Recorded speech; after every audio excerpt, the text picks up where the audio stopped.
From MTN News, this is Montana This Morning. 6 business owners here in Bozeman say it's time for our urban campers to pack it up and for the city to crack down on finding a solution and what's being allowed. I'm Jolie Slee, and I'll tell you why these business owners have decided to file a lawsuit against the city and what the city has to say about it. I'm Jonathan Amberian in Helena. I'll tell you what steps Montana FWP says they're taking to address a reported disconnect between the agency's leadership and game wardens. 30 years of getting CPR certified year after year, it sticks. And, I did a lot of things wrong, but I did enough things right that we had a good outcome. Knowing CPR saved her husband's life, along with some work from emergency service members. We're going to share this heart-pounding story, plus a little lesson that we can all take away from it. Alrighty, it is 6:31 on this Friday edition of Montana This Morning. Jane McDonald and Matt Elwell. Happy Friday, Matt. Happy Friday to you, Jane. We did it. And a few reasons why I love Friday. One, the weekend is right around the corner. And two, you got some Friday night lights just a few hours away. Football weather is going to be phenomenal coming up here in a little while. I'll show you the football forecast. So if you're heading out to those Friday night games, early morning temperatures, chilly, but not too many areas dealing with extreme temperatures. It won't be long we'll be dealing with that. Right now it's pretty clear. Overall, we do have some clouds in place, and that's helping to boost some of those overnight temperatures a few degrees. I expect temperatures to be topping out right into the low 60s, a little below average for today. But man, these temperatures are going to be fabulous for the weekend. We'll talk about that and when we see our next cool down. That's coming up in just a few minutes. All right, thank you very much, Matt. Now our top story this half hour, some business owners in Bozeman have had enough when it comes to urban camping and what the city of Bozeman is doing about it. Now, as MTN's Julie Sully reports, those owners are taking their frustrations to the courtroom. 6 business owners here in Bozeman say it's time for our urban campers to pack it up and for the city to crack down on what's being allowed. They've had it up to here so much that now they've decided to file a lawsuit against the city of Bozeman. There's been a lot of great change in Bozeman, but with growth comes, issues too. Donnie Olson has lived in Bozeman since 1995. He's a real estate broker, and his office that he takes pride in sits off West Hemlock Street, next to a bunch of campers. It's tough rolling into work some days. Looking out his window, Olson has seen fights in the street, people walking around with guns, and fire. And some people don't want to come here. I'm looking for some enforcement so that I can fill my office back up. That's why he chose to get involved in this complaint against the city, alleging that Bozeman has failed to enforce its own laws when it comes to folks camped on the city streets. Specifically, the lawsuit says the city is ignoring the following illegal activities: loitering, disturbing the peace, disorderly conduct, public inebriation, public urination and defecation, drug use, domestic violence, and obstructing publicly owned rights of way. On September 19th, the City Commission amended a proposed ordinance from a 5-day limit in one place to 30 days. The potential fine was reduced from $100 to $25. People came in on both sides of the argument in that commission meeting, and it fell on deaf ears. Another plaintiff involved in the lawsuit owns the Pitt training facility. Welcome to my Wednesday morning rant on how we need to wake the up here in Bozeman. Dane Fletcher expressed his concern in the lawsuit about Chief Joseph Middle School students walking to his gym and the long line of campers that they walk by being a safety issue. Many students actually stopped attending the fitness classes, according to Fletcher. It's astronomical what they're doing, beyond negligent.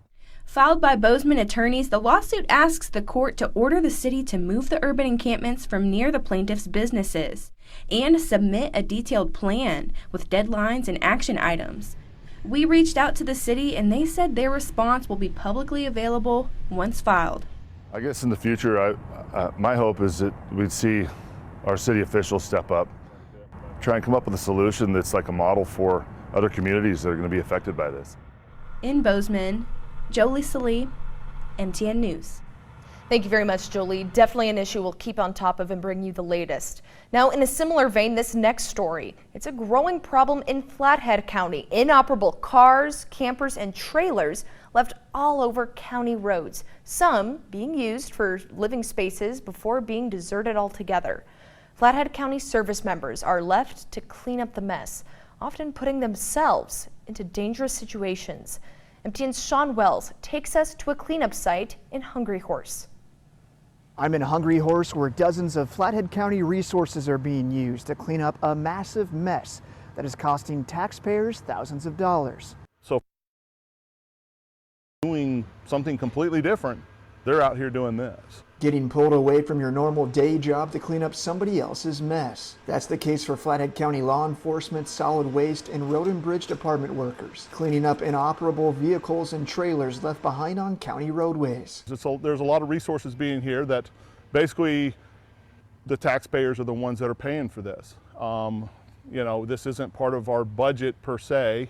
So, you know, and it's getting worse. Flathead County Solid Waste Operations Manager Don Ratliff says service crews are getting called out monthly to clean up the mess. He says roads must be constantly cleared so county snowplows can do their job. A lot of people don't understand the things that we do at the landfill and the road department. You know, behind the scenes stuff that, you know, does get missed. Ratliff says county crews must be delicate while cleaning up, as hazardous material may be left behind, such as propane tanks and drug paraphernalia. You know, there's a chance, you know, that does have a fuel tank still on it. You know, if the right set of circumstances happen, you know, the tank could possibly, a spark could get in it and we could have an explosion or a fire or something like that. So yeah, there's, you know, you just have to be aware of. Ratliff says the public can help Flathead County workers by alerting law enforcement of inoperable living spaces parked or deserted on county roads or private property. You know, seems like everybody has a phone.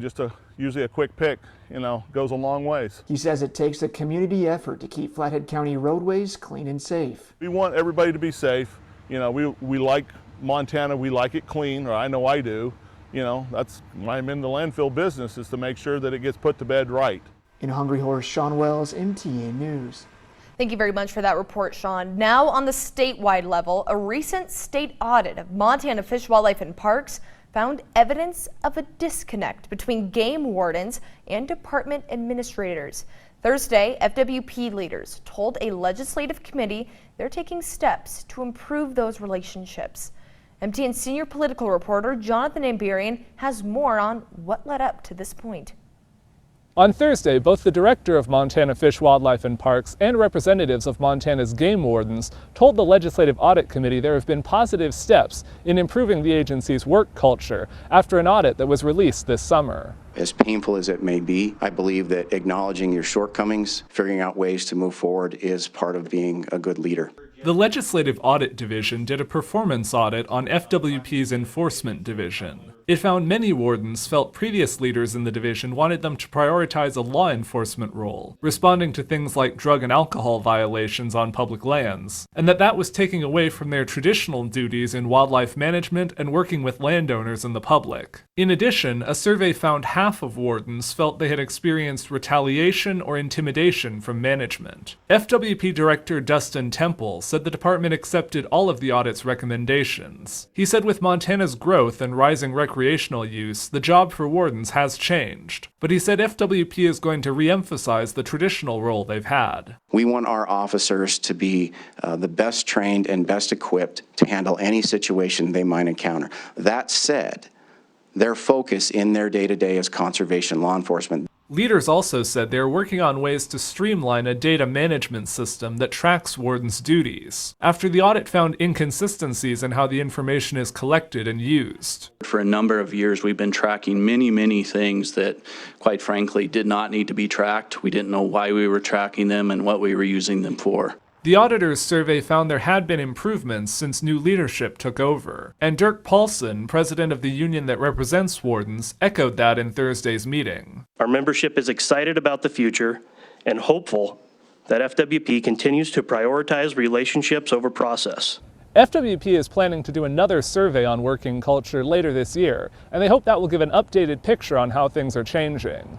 In Helena, Jonathan Amberian, MTN News. Thank you very much, Jonathan. Now, back in April, Park City resident Sean McNeil nearly lost his life after he suffered a heart attack out of nowhere in his home. Luckily, quick responses from his wife and a local deputy saved the day, coupled with the care he received at a local Billings hospital. MTN's Kelsey Boggs sat down with Sean and his wife Lori to hear their incredible story. Sean ended up here at St. Vincent Healthcare in Billings, where he says he received top-notch care. He's back home in Park City now, but will forever be grateful for the team at St. V's that helped save his life. It was a normal day for me. That's what Sean McNeil, a 56-year-old father of 4, was thinking on April 10th, 2023, until everything went dark. I went to work and came home and been doing a rowing machine, and I got on that and went in, and after I do my rowing, I usually go in and take a shower and that, and that was the last I remember. The moments that followed, told by his wife, Lori. I was in the kitchen getting ready for work the next day, and I just hear a crash, kind of a loud noise.